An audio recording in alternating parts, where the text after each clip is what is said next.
Prime time it 9ಗೆ ಸ್ವಾಗತ. ನಾನು ವಿದ್ಯಶ್ರೀ. ಮೊದಲಿಗೆ ಹೆಡ್ಲೈನ್ಸ್.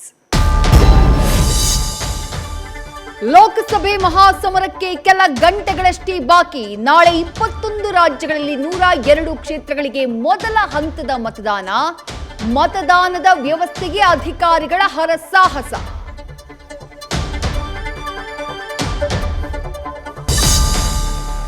ರಾಜ್ಯದಲ್ಲಿ ಗ್ಯಾರಂಟಿ ಕಮಾಲ್ನಿಂದ ಕಮಲಕ್ಕೆ ತಳಮಳ.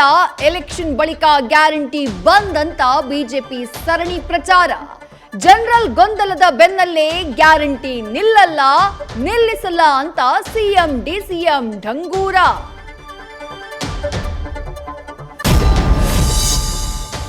ವಿಧಾನಸೌಧದಲ್ಲಿ ಪಾಕ್ ಪರ ಘೋಷಣೆ ಕೂಗಿದ್ದು ಸಾಬೀತಾದ ಮೇಲೂ ಸಚಿವರಿಂದ ವಿತಂಡವಾದ.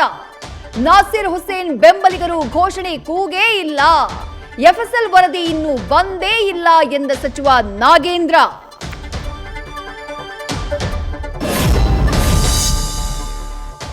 ಬೆಂಗಳೂರು ಗ್ರಾಮಾಂತರದಲ್ಲಿ ಮಾತಿನ ಮಹಾಕಾಳಗ. ಕಲ್ಲು ಗಣಿಗಾರಿಕೆ, ಭೂ ಕಬಳಿಕೆ ಅಸ್ತ್ರ ಪ್ರತ್ಯಸ್ತ್ರ ಪ್ರಯೋಗ. ಅಶ್ವಥ್ ನಾರಾಯಣ್ ಏಟಿಗೆ ಡಿಕೆ ಸುರೇಶ್ ಎದಿರೇಟು.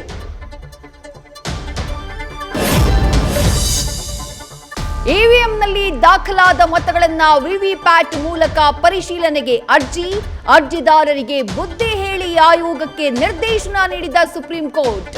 ಮತದಾನದ ಬಳಿಕ ವಿವಿಪ್ಯಾಟ್ ಸ್ಲಿಪ್ ನೀಡಿದ್ರೆ ದೊಡ್ಡ ಅಪಾಯ ಎಂದ ಚುನಾವಣಾ ಆಯೋಗ.